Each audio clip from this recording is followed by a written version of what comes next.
जय हिंद, नमस्कार। मैं अनुजोत स्पीकिंग चैनल पर एक अति महत्वपूर्ण विषय को लेकर आप सभी के सामने उपस्थित हूं। और ये विषय हर घर का विषय है, हर हिंदू अस्तित्व का विषय है। हिंदुस्तान यानी देश के छत्र रूपी महत्व का मतलब क्या है? देश का छत अगर सर पर है या होगा तो इसका मतलब क्या है? और यकीन मानिए, देश का छत अगर सर पर होगा तो ही कोई हुनर बचेगा, अस्तित्व बचेगा, बच्चे, नाती, पोते, पोतियों, नतनियों का अस्तित्व बचेगा, अर्जित संपत्ति बचेगा। और इन्हीं के लिए कोई ना कोई विषय इस चैनल की विशेषता है। और आज का विषय है मेघालय में घटते हिंदुओं पर होता प्रहार। मेघालय कोई बाहर का अलग देश नहीं है। मेघालय अपने हिंदुस्तान का एक अभिन्न अंग है। लेकिन मेघालय में हिंदू पूछकर, हिंदू जानकर जिस तरह से हमले हो रहे हैं, ये देश के हर हिंदू के लिए, चाहे आप किसी भी कोने में बैठे हो, उनके लिए ये एक अति आवश्यक प्रश्न बनना चाहिए। और इसका समाधान हो सकता है कैसे? आप इस चैनल पर बने रहें, सुने, लाइक सब्सक्राइब कर लें, शेयर भी करें, और समाधान हो सकता है, और काफी अच्छा समाधान भी हो सकता है। आगे ध्यान से इसे सुनें। मेघालय का जन्म 21 जनवरी 1972 को आसाम से काटकर हुआ। आजाद भारत में 1971 के जनगणना के मुताबिक वहां हिंदू आबादी 18.49% थी, जो अब घटकर 11% के आसपास रह गई है।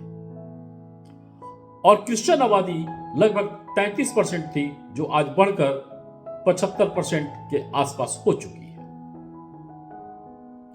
और इस डेमोग्राफिक बदलाव का असर मेघालय में क्या हो रहा है, इसे पूरा देश जाने, क्योंकि मणिपुर और कश्मीर भी कई बार चिक चिक कर उदाहरण दे चुका है। फिर भी अगर हिंदू न जगे और सही जगह पर सही प्रहार न किए, तो आप देश के किसी भी कोने में हैं, आपके साथ भी ये घटना घटित हो सकती है। मेघालय को जब आसाम से काटा गया तो उस समय वहां क्रिश्चियन आबादी ज्यादा थी, और शायद यही कारण रहा होगा कि मेघालय को आसाम से काटकर एक पूर्ण राज्य का दर्जा दिया गया। इसका मतलब ब्रिटिश शासन में असम के इलाके में, या यूं बोला जाए नॉर्थ ईस्ट के पहाड़ी इलाकों में, क्रिश्चियन आबादी को बढ़ाते रहने का प्रयोगशाला स्थापित हुआ। 1846 यानी 1846 में पहला चर्च बना, और अंग्रेजों का शासन था तो अंग्रेजों ने अपने आराधना के लिए चर्च बनाया। इसको गलत नहीं बोला जा रहा है। आप अपनी आराधना अपने उचित स्थान पर कर सकते हैं, चाहे आप किसी भी धर्म संप्रदाय से हो। पर अंग्रेजों ने चर्च सिर्फ अपने आराधना के लिए नहीं बनाया, अपनी ताकत बढ़ाने के लिए मेघालय के पहाड़ों में रहने वाले गरीब पहाड़ी हिंदू को अपना हथियार बनाया, और लालच देकर या धमकी देकर क्रिश्चियन बनने के लिए मजबूर किया। दूसरे शब्दों में, मुगलों ने जिस फार्मूले से अखंड भारत में धर्मांतरण किया, लगभग वही फार्मूला ब्रिटिश शासन ने भी अपनाया। 900 ईस्वी के आसपास से लेकर अंग्रेजों के आने तक इस्लामिक आक्रांता समूह ने हिंदू को जबरन मुस्लिम बनाया, और अंग्रेजों ने अपने शासन काल में ईसाइयत को हिंदुओं पर थोपकर हिंदुओं का शिकार किया, जिसका दंश आज तक हम लोग झेल रहे हैं। लेकिन 1947 के बाद से भी क्यों झेल रहे हैं, प्रश्न यहां पर है। आगे आपको सुनने को, समझने को मिलेगा। तीसरे शब्दों में, हिंदू अपने शांत स्वभाव के कारण आसानी से शिकार होते गया। मैदानी इलाकों जहां गर्मी थी, वहां पर रेगिस्तानी मुस्लिम आक्रांताओं ने इस्लामियत को खड़ा किया, और पहाड़ी इलाकों जहां ठंडी रहती थी वहां ईसाइयत को खड़ा किया गया।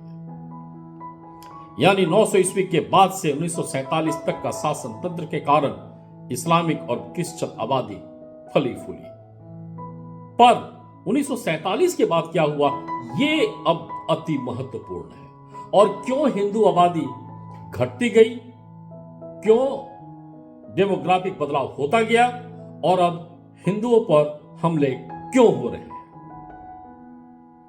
नॉर्थ ईस्ट के 2 स्टेट के बारे में बात करना चाहूंगा। पहला मणिपुर। 1961 यानी 1961 के जनगणना के अनुसार मणिपुर में भी ईसाई 19% थे, जो 2011 के जनगणना के मुताबिक 41% हो गए। और दूसरा मेघालय, जिसके बारे में मैं पहले भी बता चुका हूं कि 1971 के जनगणना के अनुसार ईसाई लगभग 32 से 33% थे, जो 2011 तक लगभग 74-75% हो चुके हैं। इसी तरह उत्तर भारत में अवस्थित कश्मीर के बारे में भी हम सब जानते हैं, क्योंकि पाक अधिकृत कश्मीर से हिंदू 1947 में ही साफ कर दिए गए, यानी नील बट्टा सन्नाटा। क्योंकि लेकिन हम लोग आजादी को अहिंसक पढ़ पढ़ के बड़े हुए या अपने अपने एग्जाम्स में पास हुए, लेकिन हिंदुओं पर किस तरह का अत्याचार हुआ ये नहीं पढ़ाया गया। 1990 आते आते भारत वाले कश्मीर से हिंदू आबादी और मंदिर को खोज खोज कर साफ किया गया, क्योंकि हिंदू को सहिष्णु बताया गया।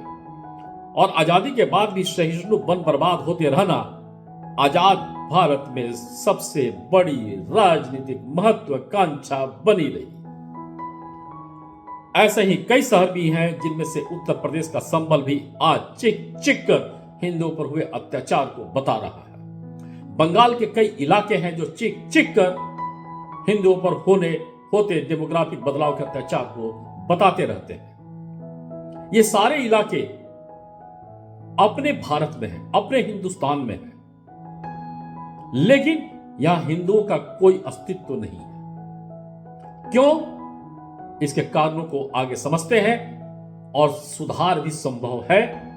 ध्यान से सुने। 90% राजनीतिक दल हिंदू अत्याचार पर दूरी बनाए रखना सत्ता का चाबी माने, और 2024 में यानी 2014 के बाद कई सच्चाई खुल रही है और अब प्रश्न उठना लाजमी है। अतः मेघालय, मणिपुर, कश्मीर, बंगाल के कई इलाके, देश के अंदर के कई इलाके आजादी के बाद हिंदू विहीन होते रहने का केंद्र बन गए हैं। अतः और कई लोग सत्ता दल से सिर्फ प्रश्न करने का आदत डाले हुए हैं। अतः प्रश्न सिर्फ सत्ता दल से नहीं, बल्कि देश के हर राजनीतिक दल से, हर हिंदुस्तानी को पूछना होगा, हर आरएसएस से संगठन से जुड़े लोगों को पूछना होगा, हर विश्व हिंदू परिषद से संगठन से जुड़े लोगों को पूछना होगा, हिंद पुनरुद्धार संघ से जुड़े लोगों को प्रश्न हर राजनीतिक दल से पूछना होगा, हर राजनीतिक कार्यकर्ता से पूछना होगा, और हर तरह के छोटे बड़े राजनीतिक दल को कटघरे में खड़ा करना होगा। सिर्फ सत्ता दल से प्रश्न पूछने से कोई समस्या का समाधान नहीं होगा, क्योंकि जब तक राजनीतिक दलों पर प्रश्नों का बौछार नहीं होगा, तब तक कोई राजनीतिक दल सुधरेगा नहीं। 10% राजनीतिक दल जो देश नीति नियम के लिए काम कर रहे हैं, उनके भरोसे इतनी बड़ी हिंदू आबादी सुरक्षित नहीं रह सकती है। अतः 90% जो राजनीतिक दल देश नीति नियम के विरोध में है, उनको रास्ते पर लाना होगा, उनको सबक देना होगा, तब देश में एक भी हिंदू सुरक्षित होगा। अतः प्रश्न को ध्यान से सुने। नंबर 1, आजादी के वक्त मुस्लिम ईसाई को अल्पसंख्यक माना गया।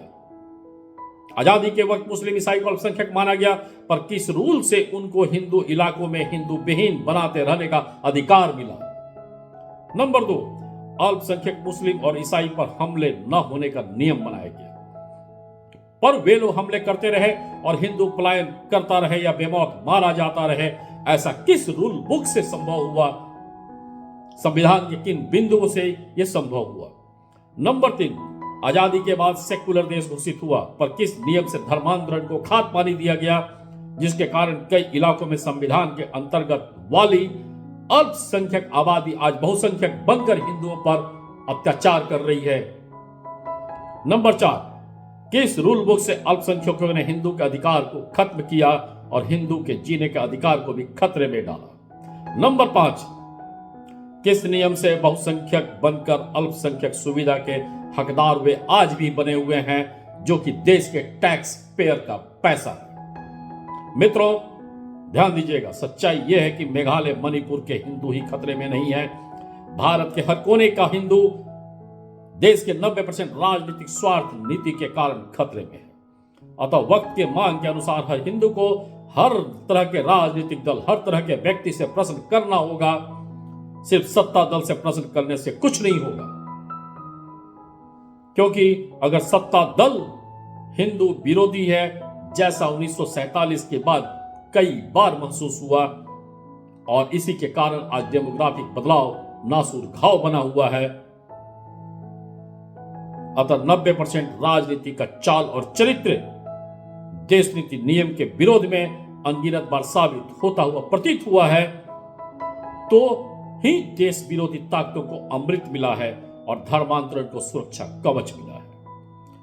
इस सूरत में 90% देश नीति नियम विरोधी दल बिल्कुल नहीं सुनेगा और वोट बैंक के लिए, वोट के लिए, सत्ता के लिए क्रूरता के नायकों को महान बताते रहने का काम करते रहेगा। सेक्युलर के आड़ में धर्मांतरण से हिंदू को खत्म करने वाले का साथ देता रहेगा। और अगर सत्ता दल देश नीति नियम और संस्कृति के रक्षक है, तो ये मात्र 10% लोग कुछ भी अगर अच्छा करेंगे, तो 90% देश नीति नियम विरोधी राजनीति देश विरोधी ताकतों का साथ देकर अराजकता को फैलाएगी। और आम सहिष्णु हिंदू अगर अब चुप रहा, जैसा कि पूर्व से होते आया है, 1947 से होते आया है, तो 10% देश नीति नियम दल भी ज्यादा तेजी से हिंदुस्तान का पुनरुद्धार या पुनरुत्थान नहीं कर पाएंगे, नहीं करवा पाएंगे। अतः हर हिंदू को, हर आरएसएस संगठन के व्यक्ति को, हर विश्व हिंदू परिषद संगठन के व्यक्ति को, हर हिंद पुनरुद्धार संघ के व्यक्ति को, हिंदुस्तान से प्यार करने वाले हर व्यक्ति को, देश रूपी छतरी से प्यार करने वाले हर व्यक्ति को, पूरे देश के हिंदू के लिए एक सुर में राजनीतिक दल, हर राजनीतिक दल के व्यक्तिगत नेता, हर दल के कार्यकर्ता से घटती हिंदू आबादी के लिए प्रश्न करना होगा, उनके परिजनों से प्रश्न करना होगा, उनके रिश्तेदारों से प्रश्न करना होगा, उनके दोस्तों से प्रश्न करना होगा कि हिंदू आबादी क्यों अपने ही देश में घट रही है और डेमोग्राफिक बदलाव किस तरह से देश के लिए और देश के अस्मिता सभ्यता के लिए एक गहरा घाव बन चुका है। पलायन करते हिंदू के लिए प्रश्न करना होगा, धर्मांतरण कानून पर प्रश्न करना होगा, डेमोग्राफिक बदलाव पर प्रश्न करना होगा, अल्पसंख्यक परिभाषा पर प्रश्न करना होगा। इसके बाद ही हिंदुस्तान का पुनरुद्धार या पुनरुत्थान संभव हो पाएगा और देश की वास्तु ऊर्जा रूपी निशानियां सुरक्षित रह पाएंगी और हिंदुओं का अस्तित्व देश में बचेगा। जय हिंद, धन्यवाद। अगले किसी वीडियो में पुनः कुछ ज्वलंत मुद्दों को लेकर मिलते हैं, जो आपको आने वाले वक्त में यह बताएगा कि किस तरह से 1947 के बाद हिंदुओं को बर्बाद करते रहने का प्रयोगशाला स्थापित हुआ और शायद कई ऐसे रहस्य हैं जो आज तक किसी भी जगह में नहीं है।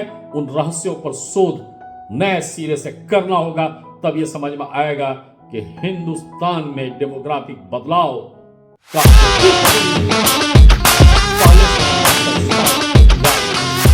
दंश आज हम लोग झेल रहे हैं।